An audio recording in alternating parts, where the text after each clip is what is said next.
This is your election headquarters. We bring you up-to-the-minute news on all election-related matters. Now, PPP flag bearer Dr. Papa Kwesi Ndum says he's resuming his campaign for the 2016 general elections as he employs various strategies to fight back his disqualification from the race. Dr. Ndum, along with 11 others, were disqualified for failing to meet the requirements for filing as presidential hopefuls. The EC has further referred the said infractions in their nomination forms to the police for investigation and prosecution. But Dr. Ndum on the Super Morning Show mounted strong criticism of the Commission for the disqualification. He spoke to the host in Shira Ado.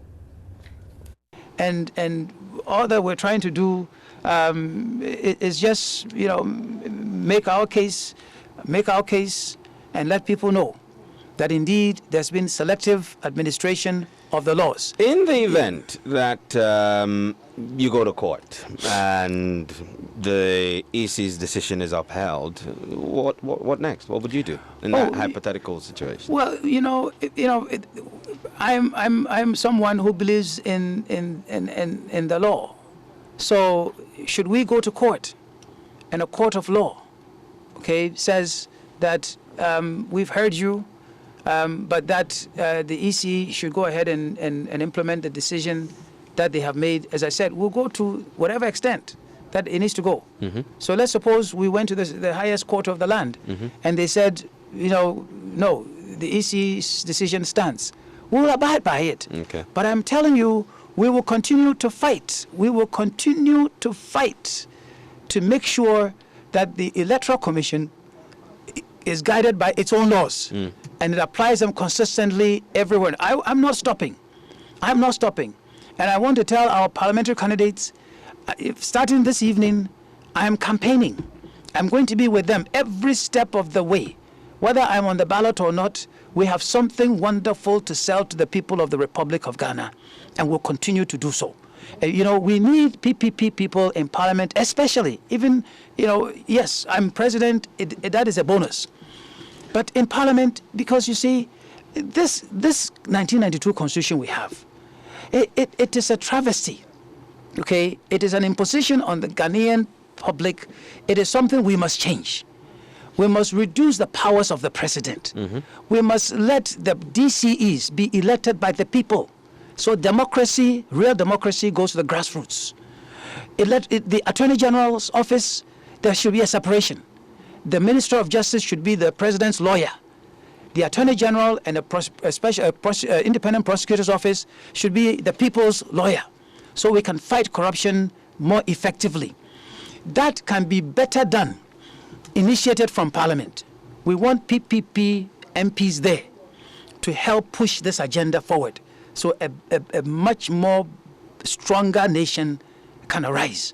So we are going to continue with enthusiasm to campaign to Ghanaians. And I want people to know that this matter we're talking about, it applies to Papa Kwesi Ndum and his presidential ambitions alone.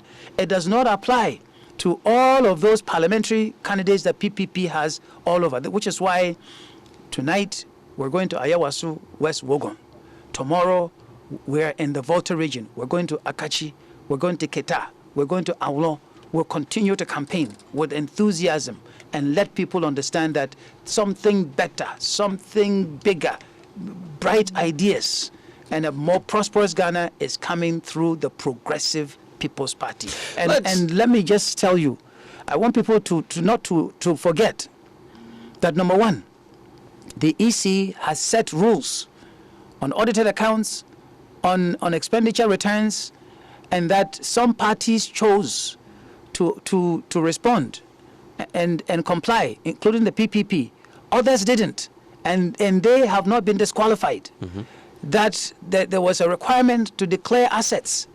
Papa Kwesi Ndum did. Others did not. And those who did not have been accepted. Okay, they've been accepted. That other people were told that they had some things to deal with, and were given the opportunity to satisfy the requirements after the nomination time came to a close. Mm-hmm. And they were given, if you will, special dispensation. Why did Papa Kwesi Ndum not given that same opportunity. Okay. That's selective administration of the law. That is what we are against. Well, Dr. Papa Kwesi Indum is not the only disqualified candidate on the EC's throat. Several others in the same situation are mounting various actions to demand reversal of the decision. Former First Lady Nana Akufo-Addo Rawlings could be heading for court after a 24-hour ultimatum issued to the EC expired yesterday. IPP candidate Kofi Akpaloo is currently holding a news conference on his next line of action, and we'll bring you details of that news conference later. But let's still stay on election-related matters. The Ghana Police Service says failure to withdraw the security detail of presidential aspirants who have been disqualified by the EC would pose some danger to the service. The police withdrew the bodyguards of 12 presidential aspirants following the EC's announcement of disqualifying them on grounds of oversubscription, false signatures, and errors in the filling of the nomination forms. Director of Operations and Coordinator of the Election Security Task Force, Chief Superintendent Dr. Benjamin Agozo, spoke earlier on Joy News Desk. We will give or restore this protection as soon as there's a reversal either by court or by the EC. And I have already spoken to this issue, and I discussed that the essence of providing them with these bodyguards is to facilitate their political activities and to protect them during their political rallies and activities and other things. And so once the EC, which is the management body of this whole election, declares them unqualified, we will have no basis to continue keeping our personnel there. So we are waiting for whatever the EC will say or whatever the outcome of their negotiation or litigation or whatever it is before the IGP takes the next line of action. For instance, the PPP is saying that it will still go ahead with the campaign despite the disqualification. The police cares nothing about that. In the meantime? Well, if PPP decides to go ahead, we are not concerned about that. All we are concerned about is that they have been disqualified. And once they have been disqualified by the EC, then we will have no basis. The point is that in what capacity are we going to be providing security?